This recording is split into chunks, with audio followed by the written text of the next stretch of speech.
dinañ ci ñëw ak ki nga xamante ne mooy sa tool gi nga yor mi ngi joxe. ñambi bi. déedéet gerte la Rama indi tey. gerte sa tool gerte moo xew wala. waaw man de ñambi laa bay. ñoo ni gars yi mais amoo problème mu jaay kon. mais ñambi bi sànq en venant dégg naa rajo ñu ne yaa di criquet pèlerin. waaw di ñëw côté Kër Momar Sarr. donc su fekkee sa toolu ñambi foofu la nekk. non ñambi ci suuf lay bay sax. ci suuf yooyu du la soxla moo leen la ñuy soxlaa. kon baax na. criquet pèlerin je pense que Fada la tam si loo am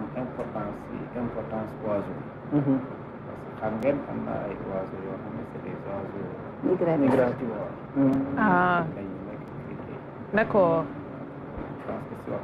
dinañ ci dikkaat bu baax. loolu tamit waaw mën na nekk solution ci li nga xamante ne wax na ko. jërëjëf colonel ci biir émission bi du ñàkk ñu ñëwaat ci Soxna Binta Sall bu noppee rek ñu dellusiwaat ak yow wala ñu jàll ci économie ànd ci ak Ramatoulaye. Rama. waaw ñu taxaw si gerte gi maa ngi koy wax sànq. ak Aziz comme nee na moom ñàmbe la yor naa moom bosom soxalul la mais yaa ngi wax sànq ci li nga xam ne mooy mbay gerte. nu mu yàggee ci Sénégal ak boobaak léegi mu nekk li nga xam ne bokk nañ ci gën a ràññee surtout si bassin arachidier bi waaye li ci làmbu yëpp moo bëri ndax ay njaboot yu bëri ay exploitation familiale ñu ngi ciy yëngu tey ñu toll ci jamono boo xamante ne ñu ngi wax ci njaay bi mu war a tëddee nga fàttali ñu sànq ne premier ministre demoon na ca kaw la jàkkaarloo ak ñi nga xam ne mooy baykat yi ngir waxtaan ak ñoom ci saafara yi ñu nar a indi ci seen i jafe-jafe. Absolument, c'est parce que campagne arachidière dafa bëri coow ren mais si wàllu commercialisation bi donc premier ministre sentir le besoin dem sur le terrain jàkkaarloo ak acteurs yi waxtaan ak ñoom xool aussi un peu les responsabilités ku ci nekk fan la nekk et aussi ñu jéem a xool yan saafara li ñuy indi mais wàllum gerte ça fait des années dañ koy wax fii ci Sénégal benn instance da ngay foog ne gerte kese lañ fiy bay parce que boo déggee campagne agricole souvent dañuy wax commercialisation arachide c'est comme si au Sénégal y a que gerte bi moo fi nekk mais lu tax coow li di ci bëri wax bi di ci bëri c'est parce que il y a beaucoup de familles yoo xamante ne dañ ciy dund toll nañ ci lu 9 millions yoo xamante ne si wàllu gerte loolu mooy tax ñu dund fii ci Sénégal léegi ci wàllu production bi ren jii nii gis nañ ne am nañ une très bonne production waaye dañ dem ba ci wàllu jaay bi nag coow li commencé ñu naan ana xaalis bi par rapport ak financement bi est-ce que dinañ jënd am aussi ñi nga xamante ne mooy les opérateurs économiques léegi nag premier ministre demoon ca Kaolack def naa altine bay passé daje ak ñooñu loolu moo tax ñu jàkkaarloo kii nga xamante ne mooy PCA ISRA mooy Institut sénégalais de recherche agricole donc Mbaye Sylla Khouma nekk aussi expert en chaîne de valeur mu waxtaan ak ñun ci wàllu poids économique lii nga xamante ne mooy gerte fii nii ci Sénégal. booy dégg filière ñu koy wax filière agricole problème bi du produire li gën a yomb mooy produire coow li ma nga ca njaay ma la chaîne de valeur elle est commandée par le marché. boo réglewul marché bi li am mooy li ñuy béy day des seen loxo. premier ministre li dafa waxee xol pour dafa yërëm ñu mën a waxal prix bi muy annoncé noonu c'est même pas un prix politique c'est un prix social en fait mais c'est vrai que c'est une décision politique mais c'est à but social parce que gerte gi boo defee les calculs qu'il faut mënoo ko jëndee à ce prix-là ba pare am rentabilité pour la Sonacos. 305 francs. calcul yi yëpp bu ñu ko calculer jaaree ko ci yoon yaa ngi entre 220 et 250. il faut mu am subvention état 80 mais état aussi il y a des filières mënoo ko supporter à bout de bras nii def nañ ko pendant des années fu mujjee dañoo toog amoon nañu 4 usines Kaolack gi rek mënoon na triturer ba léegi am na potentiel triturer de 300 000 tonnes Kaolack 300 000 tonnes bu koy triturer day am 2000 emplois saisonniers et permanents c'est énorme amoon na 4 usines yu mel noonu. Dakar c'était capacité installée 350 000 tonnes avant ñu koy démanteler. léeg-léeg ma dégg gars yi ne oui mais il faut ñu bàyyi gerte gi parce que ku mel ne suñu président maam Abdoulaye Wade wala suñu baay Abdoulaye Wade moom bi mu ñëwee moom moo gën a contre gerte parce que moom économiste la moo ñu fait les calculs gerte gi ça va c'est pas rentable dañ ciy génn moom bu ñu ko toppoon ba léegi gerte amatul mais kon ñun lu ñuy béy parce que gerte dafa nekk suñu ADN en fait. premier ministre li muy jëm a régler mais loo xam ne nii. mais 24 ans ngi nii mënuñu ko régler depuis les plans d'ajustement structurel ba ñu supprimer donc le dispositif de support à l'agriculture amoon ONCAD amoon SODEVA amoon ce dispositif qui encadre les paysans pour ñu mën a béy lu baax béy lu ëpp pour jaay ko lañu nekk ci coono yi donc ñii ñu ngi doog a ñëw li ñu bëgg a régler nii fi ñu ko fekk de keroog li premier def rek mooy am courage yi dem wax ak nit ñi wax leen dëgg loolu nag dafa jafe ci politiciens yi wax nit ñi li nga xam ne bu ñu ko déggee du leen neex on a pendant des années essayé de contourner affaire bi di wax mais c'est que ren boo gisee coow li bari avant coow li da doon bari lu tax parce que amul gerte on a annoncé ay tonnage yoo xam ne amul donc coow li bari parce que amul gerte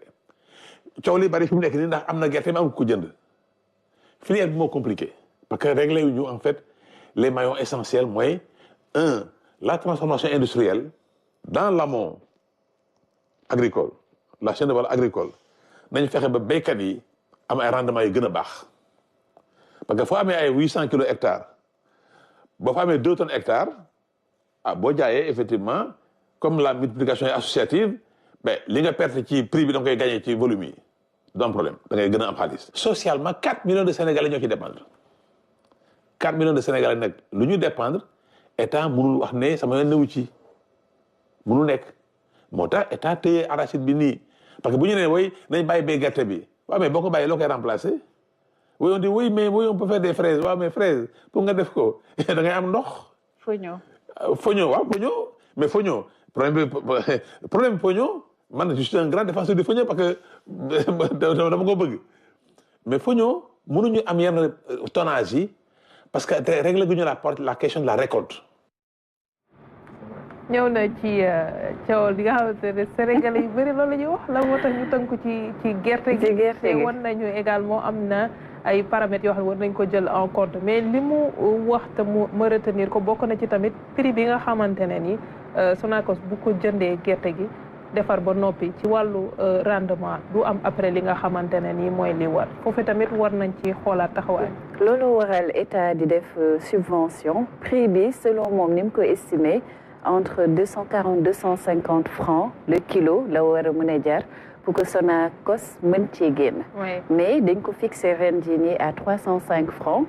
Parce que aussi dañuy xalaat ñii di producteurs yi ñuy def aussi ñu mën cee génn. et du coup c'est l'État qui met un peu de l'argent pour mën a équilibrer un peu mooy ci wàllu subvention bi wàllum rendement bi nekk na un point essentiel parce que mënoon na permettre ñu un peu avoir des prix yoo xamante ne que ce soit producteurs yi ñoom avec le volume dinañ ci génn mais aussi Sonacos mën ko jënd aussi tout en étant rentable bés bu ñu ko defee transformation ba pare permettre à l'État de se soulager ñu bañ cee dugal seeni ressources seen xaalis mais comme production bi rendement bi c'est pas aussi important donc loolu waral état bi di ci dugal seen loxo et aussi permettre aux acteurs ñu génn ci donc wàllu rendement lu koy créer il y a l'aspect recherche moom mi ngi ISRA la recherche agricole war na mën a permettre aujourd'hui d'avoir des productions sur ay superficies yoo xamante ne yu yem la ñoom ay rendement yu am solo ngir ñu mën a am des li ñu am ci hectare bi mu gën a yokk voilà hectare bi su fekkente ne à Ziguinchor kii yu bees yoo xam ne am na hectare yu bëri yoo xam ne ISRA moo fay bu jibee lor xam na voilà léegi looloy solo vraiment lii di recherche parce que da lay permettre nga optimiser un peu sa liggéey nga permettre ci surface bu ndaw nga mën a am quantité bu bëri mais aussi wàllu qualité bi am na ci solo parce que il faut nga def équilibre entre qualité et quantité parce que industriel yi bu ñuy jënd au-delà de quantité bi il y a aussi la qualité qui permet après ñu mën a am li nga xamante ne mooy huile bu am qualité bu am solo en quelque sorte wax na aussi ci intérêt bi nga xamante ne tax na état mën cee dugal loxo mooy ñi ciy liggéey dafa bëri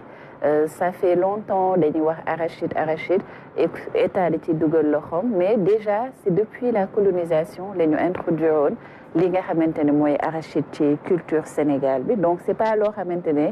suñu ay maam ñoo ñëw rek commencé ko ba aujourd'hui vraiment Sénégal am nañ sax un bassin arachidier mais dafa fekkoonte ne dans le cadre de la politique coloniale dafa am ay réew yoo xamante ne les colons ku ci nekk dañ la jagleloon benn spéculation fii ci Sénégal arachide bi gerte bi nekkoon na lu am solo et c'était entre Kaolack moom mi ngi fàttali sax ne Bambey ISRA au début ça s'appelait pas ISRA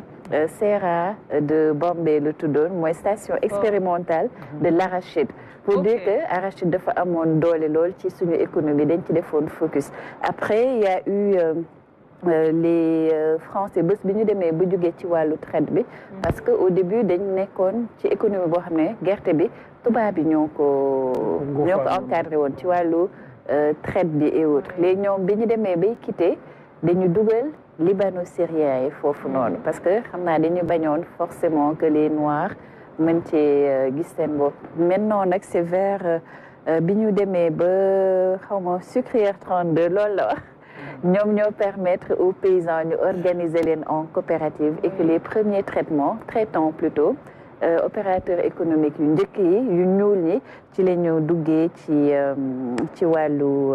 gerte gi après ñu créé ay premières usines fële ca Kaolack mooy Sodec loolu après moo dem ba law ba aujourd'hui ñu ngi wax ay waxu Sonacos donc gerte dafa am benn histoire bu am importance dañuy gis aussi que ne dañuy def beaucoup de l'exportation vers la Chine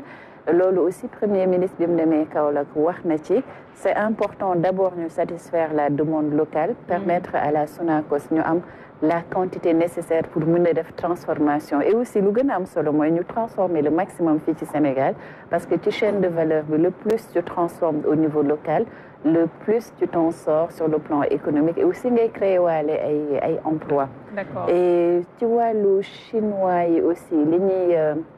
def exportation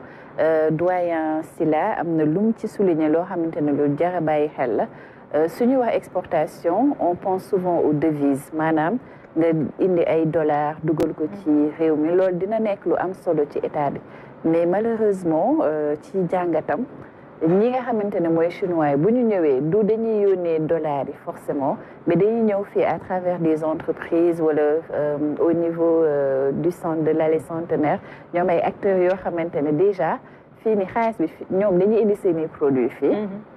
jaay ko fii après xaalis boobu noonu ñuy dajale fii la ñuy dem jëndee gerte bi te loolu ça n'arrange pas forcément l'État. kon def ko seen monnaie. Voilà, en fait, c'est en monnaie locale finalement, les Nigériens. C'est pas en devise. Alors que sur la partie exportation, devise bi nekk na lu am solo qui permet à la banque centrale d'avoir des réserves et autres et de permettre de financer notre économie. Donc gerte bi li ko wër dafa bëri ñuy rafetlu aussi les mesures prises par le Premier ministre, notamment instructions yu mu joxe ngir ñu mën a génne xaalis parce que wàllu financement bi ça a beaucoup voilà nañ jël 450 000 tonnes par contre Sonacos aussi am nañ beneen problème mooy wàllu machine vétusté des machines léegi da ngay am beaucoup de pertes de production boo dugalee li ngay perte dans le circuit dafay bëri donc jaadu na ñu moderniser un peu les infrastructures de la Sonacos comme ça en tout cas le maximum de transformation mën nañ ko def fii ci wàllu financement yi aussi ñuy woo banques yi ñuy dugal seen loxo bu baax parce que aussi problème de commercialisation lu ci bëri li ñuy wax mooy problème de financement premier ministre wax na 50 milliards yoo xamante ne war nañu ko génnee d'ici quelques jours pour permettre de soulager ñii di opérateurs économiques yi et aussi peut-être souligner que DER aussi ci bi ñuy wax waxu campagne de commercialisation même si c'est pas comme banque yi mais am na benn partie boo xamante ne jotoon nañ ko financer les opérateurs économiques donc tolloon nañ ci 82 opérateurs promoteurs yoo xamante ne financé nañ leen ci lu néew tuuti rek 3 milliards de francs CFA pour les accompagner mais le besoin dafa bëri il est énorme du coup les acteurs du système financier ñoom ñëpp war nañ ci mën a jàpp et aussi les opérateurs économiques et les acteurs agricoles bu ñu paree aussi ñuy mën di rembourser parce qu'après il y a un problème de confiance yoo xamante ne ça se pose avec ces opérateurs là bu ñu la lebalee boo fayulee beneen yoon peut-être di nga soxla duñ la mën a lebalaat et donc day nekk un problème cyclique. jërëjëf Ramatoulaye naa ni ko bëgg foño la moo tax fi nga ko koy wax muy naan foño bi am na lu ko dama xam histoire am ak foño il me parle beaucoup de foño souvent dafay nekk di structurer les chaînes de valeur muy foño muy mangue ak aussi tourisme parce que au-delà de ISRA c'est lui mi ngi nekk ci benn task force bu ñu wooyee PAS boo xamante ne dañuy def ay structuration de chaîne de valeur du coup dafa nekk ci am xam-xam aussi beaucoup de passion soo demee bureau da ngay gis ay foignon et autres il aime bien ça mais lu mu souligner mooy wàllu soo produire après comment tu récoltes c'est très pénible moo tax côté Kédougou rek ngay mën a gis en général te kii bi du quantité yi du nekk quantité yu bëri. D'accord merci beaucoup Ramatoulaye ñu ngi lay jaajëfal bu baax ñu dellusiwaat ci Binta Sall xam naa ni Binta est-ce que dina mu yeewu wala tey Binta ñëwaat encore ci nee na week-end bu neex la passé de waaw parce que man loolu ma jaaxal yow nga ñëw lundi matin en début de semaine nga ne dama Binta nag bu ko naree topp ba àjjuma xam fu mu jëm Binta nag kii la de moom Binta moo téye dëkk bi nii Binta mu wax leen mën naa leen jox yéen sa créé fii boo leen bëggee wala mu bàyyi mu seen non non da nga koy suturaal Binta nii la téye dëkk bi Binta kilifa la bàyyi liggéey day liggéey dimanche ba parfois ay minutes yooyu mu wàcc moo tax yow fajar gi di ko jafe Binta Sall ajaratu ba léemu nga rek li doon waaj a nelaw nii xam nga ñu bàyyi leen ziar naa la bu wér a wér bien le bon